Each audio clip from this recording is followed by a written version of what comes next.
Hey everyone, welcome back to the channel. My name's Matt, and today I want to take you through a DaVinci Resolve motion bundle that can get you results like this.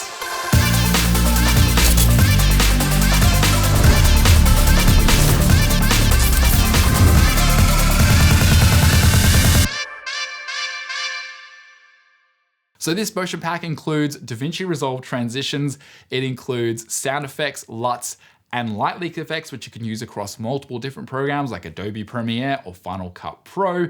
And this is basically a grab bag of different elements that you can use in your editing and color grading process. So as a quick background, visualVFX reached out to me a couple of years ago and sent me this product. I really liked it, but then I accidentally ended up deleting half of my YouTube emails in a server migration and lost my contact to visualVFX. Kind of forgot about it. About a month ago, my contact reaches out and goes, hey, so how about that video? And I was like, yes, actually, I've really been enjoying using the product and I would love to showcase this to you guys, my audience. And so basically that's what this video is. They did offer to sponsor this video effectively, and I said no because then it would kind of become an ad and I didn't want to do that. But they did give me a promo code and an affiliate link. So if you'd like to buy the product genuinely and you want to buy it, you can use the code in the description below, and that helps support the channel. It also gives you $20 off the all-in-one bundle. But before you do that, let me show you what it's all about. Let's jump into the grading suite and I'll take you through it all. All right, so once you purchase the product, you'll receive a link to download it. Basically, it looks like this, and you've got access to the LUTs, the sounds, the transition pack for both Mac and PC, and also iPad, which I won't be covering in this video because I don't own an iPad, and your light leaks. Very straightforward. If I hit download LUTs, it's gonna tell me to save it somewhere, but there is one on here that's not like the others, and that's light leaks. If you click on light leaks, it's gonna take you over to a Google Drive to download all the light leaks. And there are quite a few here. The reason I bring this up is because if you've ever downloaded large files off Google Drive before, you know it's not exactly a fun experience. Google Drive kind of caps it at a certain amount and it sort of zips multiple files together and then batch downloads them all and just basically spams you with download links. I wish they would fix this. This is something that has been the case for the last couple of years as well. And the only reason I bring it up is because it's probably my one little knock against this product is once you go to download it, you're gonna be like, okay, I need to get all this stuff off Google Drive, and it's gonna take you a little bit of time. There's about 46 gigabytes of light leaks here. So just be aware it's gonna take a little bit to get everything down, but once you do, you've got it, save it on your hard drive. Hopefully you never need to see this page ever again. But once you have it all downloaded, basically it's gonna be on your computer or on your hard drive, and light leaks, sound effects, you're good to go. You don't need to do anything there. You can use them with any application. But when it comes to our LUTs and our transition pack, we're gonna need to install them into Resolve. So with that transition pack, we basically just wanna open it and hit the DRFX file, just double click on that, and it's gonna install in DaVinci Resolve. If you run into any problems, there's also a help guide on how to get all these folders in there manually. But honestly, for me, the DRFX file has just worked to add all the transitions in. Good to go. Don't need to do anything more than that. With our LUTs, there's just a couple more steps, but if you've ever done this before in Resolve, it's exactly the same. Just go into your project management settings down the bottom here, go to color management, open your LUT folder. You're gonna have all your LUTs here. I would recommend creating it as a new folder called visualVFX. Basically, if you just dragged this one into here, it would just be under the folder called LUTs, which you are already in your LUTs folder, so that could just get confusing. Calling it visualVFX will just help you to find them more easily. Once you've done that, go ahead and hit update lists and you can have it good to go in Resolve in your current project. Now let's have a look at what this actual pack contains. So I've got a sequence here. It's actually a shortened down version of a longer sequence that I created at the start of the year. I basically challenged myself to just take a drone and my Osmo Pocket 3, which was brand new at the time, and took it on this sort of little vacation and just got some shots to put into a sequence. And as you can tell, there's not much going on. It's basically a bunch of clips all strung together. This is the one and only time I've ever used the roll feature on the Osmo Pocket 3. Now I have it on the Mini 5 Pro, the drone. I feel like it's probably gonna be the same thing again, but it's nice to have. There we go, there's the one shot I got with it that then goes into another drone shot. So I wanna add some transitions here just basically to show you how this pack can work for you. So if we head over to the effects page here, under video transitions, I'm just gonna hit the little arrow icon next to it, and you can see visualVFX is there. if I select it, you can see there are a lot of transitions here, like a lot of transitions. Honestly, I'm not gonna say too many, but there are so many. And so what I'd recommend doing with these transitions, thankfully, they are separated out into categories. So if you hit that arrow icon again, you've got bright light, camera moves, flips, glitches, shadows, splits, stretch. They're all here. And basically, if you select one, you're obviously gonna have a much more limited set of a specific type of transition. Also with Resolve, you can then hover over the top of it and it's gonna show you a preview as well of what that's gonna look like. Some of these transitions are a bit more intensive than others on the processor, so you might need to wait a couple seconds for it to show you what that preview will look like, but this can help save you all the time of having to add it onto the timeline and seeing what it's gonna do. This is really helpful. Two more helpful tips here. If you see a transition you really like and you think to yourself, I'm gonna wanna use that in the future, definitely hit that star icon next to it. It's gonna favorite it, and it's basically gonna place it in your favorites toolbox down here. So you always have access to it really quickly, rather than needing to go back through all this stuff and having to go through all those different options. This is gonna make it very simple for you. The other thing as well, which is not obvious at the moment, but I'm currently working on a 27-inch screen. It's quite large, quite wide. By default, Resolve kind of has it so it's 2 columns of effects. Obviously, if you're looking at this now, you can't actually read some of these transitions, especially as you go further down. Like I can't even read the end of this. And if you hover over the top of it, it never shows you what the actual full title is. By pushing this in a little bit, it goes back to 1 column and you're gonna be able to read everything a lot easier. So that's my second tip for this as well. So I'm looking at this sequence and I kind of feel like I want a zoom out. I want like a cool zoom out transition from here to take us into the big sort of forest landscape. And so what I'm gonna do is I'm gonna go to camera move zoom, and I'm just gonna have a look around here. Power zoom out is a go-to effect. I feel like this is a super versatile one that you'll use all the time, but basically I'm gonna drag this onto the timeline. The other thing I'd recommend you do is you turn on caching for your project, smart caching, which you can do under playback, render cache, and smart. Some of these effects will not play back in real time unless they are cached, meaning that Resolve has basically pre-rendered them in order to show you. So definitely turning that on will then make this line eventually will go blue, just to say that it's been rendered. And if I hit play now, you can see that's our power zoom out. Really cool. I want to keep going here. There's actually another, obviously, sequence here, another couple of clips where the gimbal is rotating on the Osmo Pocket, and then it goes into this shot. But I think we can use a transition to sort of get there a little bit better. So what I want to do is I want to take this rotating shot and keep it rotating. And so what I'm gonna do is I'm gonna head over to rotation and pan, and there is a lot here. Again, you wanna play around with it, you wanna see what's gonna work for you. There are so many transitions here that honestly, it can feel a little bit overwhelming. You're gonna have to take your time just to get to know it a little bit and see what works best for you. So what I'm gonna do is I'm gonna add this wiggle right here, and I'm gonna place it on the timeline. We're gonna see it go red, meaning that it hasn't been rendered. When I play it back, it's not gonna play back in real time because it's gotta actually render out all those frames. But eventually what we'll see is this will go blue, meaning that it's now been rendered, and it will play back in real time. If I hit play, amazing. There we go. A cool little transition to take us from that rotating shot into something more static rather than just a hard cut. I'll also briefly highlight the glitch transitions as well. These are really cool. I actually really like the glitch transitions. Probably find them a bit less useful in day-to-day, but if you're working on a project that has sort of high impact, maybe it's a little bit more techie, I feel like these are really cool transitions. So I'll just show you one of these. I feel like this is probably not the right project for it, but if I take damaged, for example, and drag it down here, and again, this is gonna be quite an intensive effect. So when I play it, you're gonna see it's gonna take a couple of seconds. Oh, it's gotta get through it. It's gotta try and render it. Oh, might take a couple of goes at certain points, but once it's done,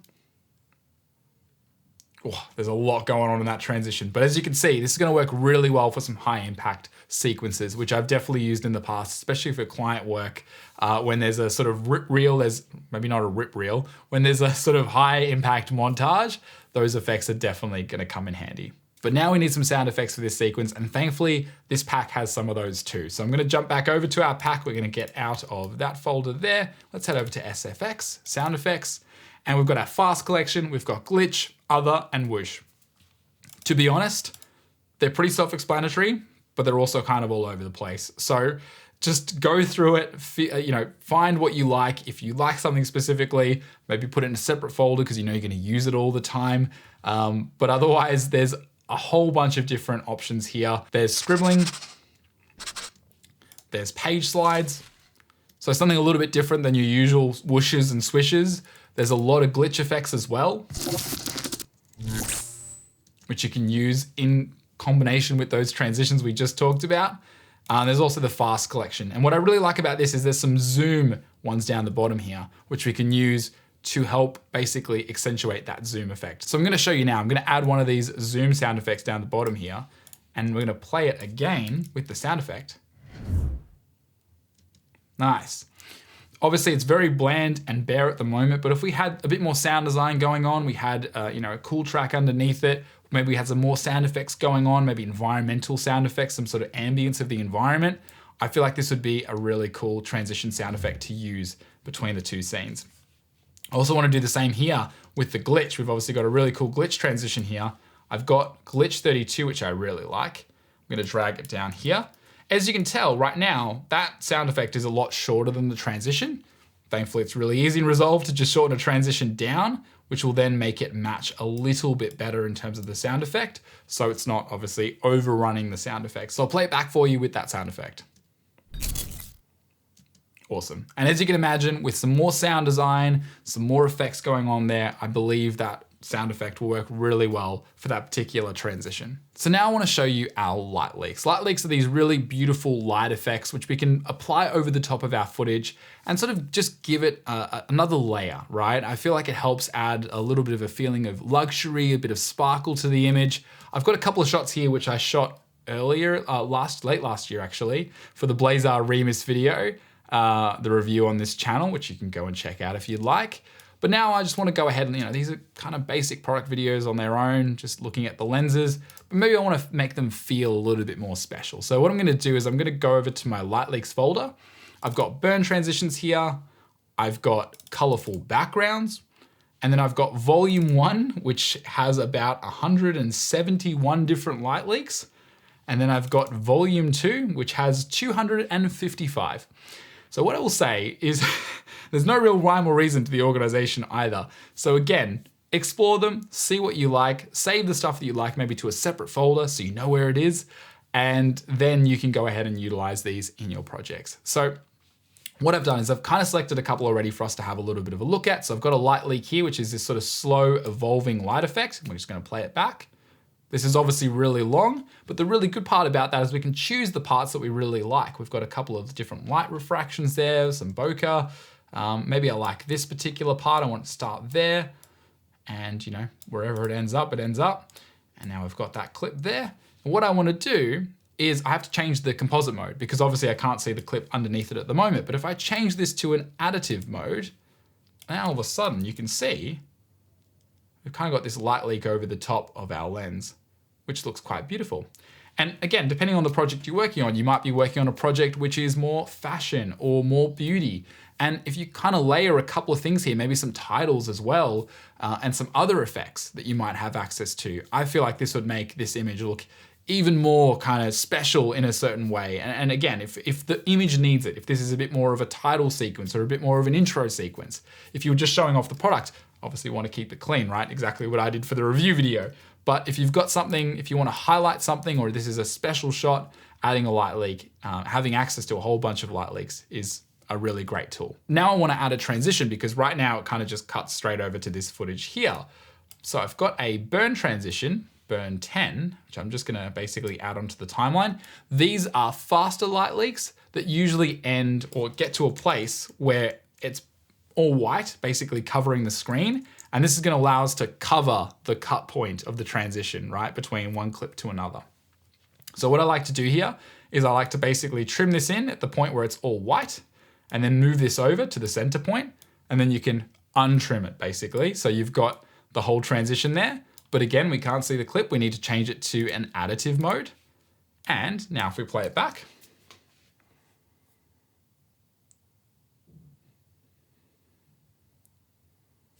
really nice. So sometimes when you don't want those high impact transitions we just looked at, it's not really a glitch. We don't need a power zoom. Light leaks are a really nice way to sort of, again, create a bit more of a softer transition. It feels a little bit more premium, precious, sparkly, compared to something that's like a fly-in or glitches and, you know, static and noise and everything else. I feel like this is a really nice way, especially for product, beauty, fashion, to sort of, again, accentuate some of these shots and make them feel a little bit more premium, a bit more special. All right, so now we're gonna jump over to my favorite page in Resolve, the color page, and I'm gonna show you these LUTs. Now, with these LUTs, this is kind of my complaint with all LUT packs, but they just give you a bunch of files and they don't tell you anything else about them. So it's like, go figure it out for yourself.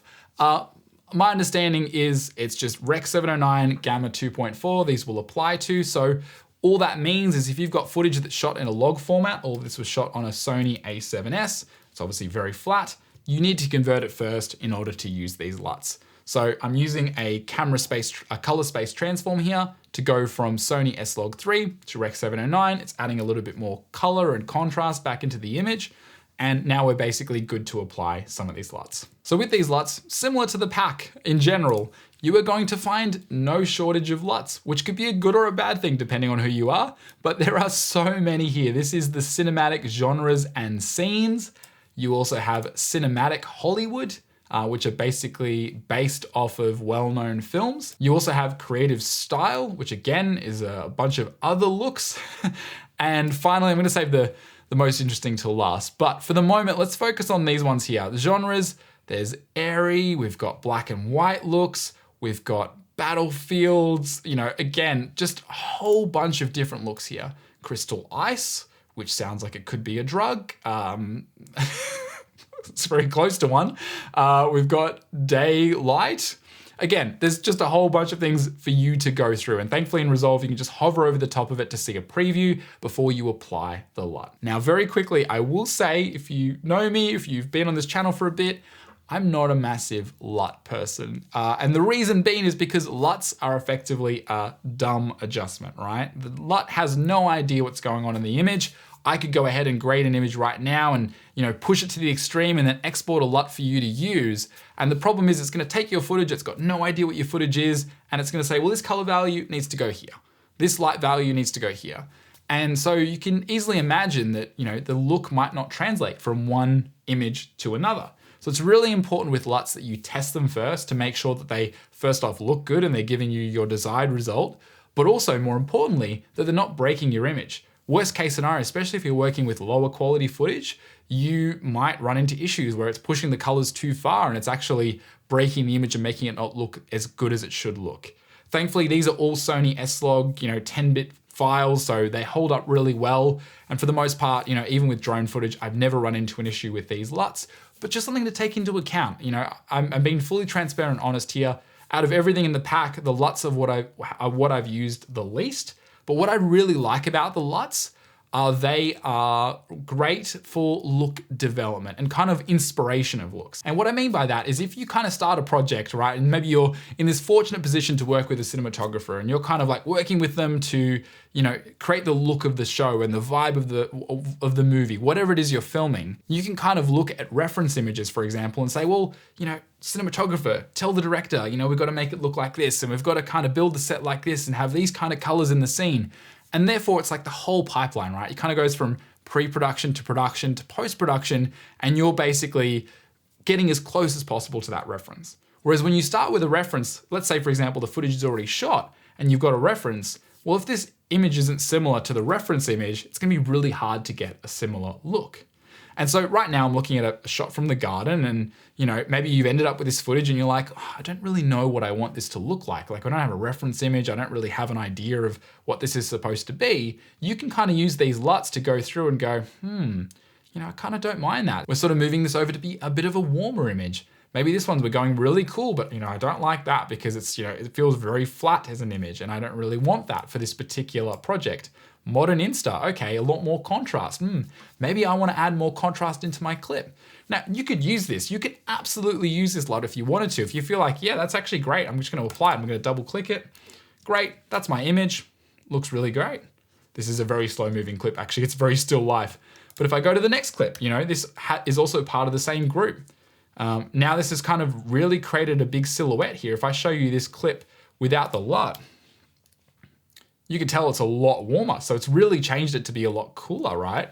And again, you know, I can go through a whole bunch of these and go, okay, well, that's even warmer and more saturated. Actually, that feels really nice. It feels like this is kind of where this image should live.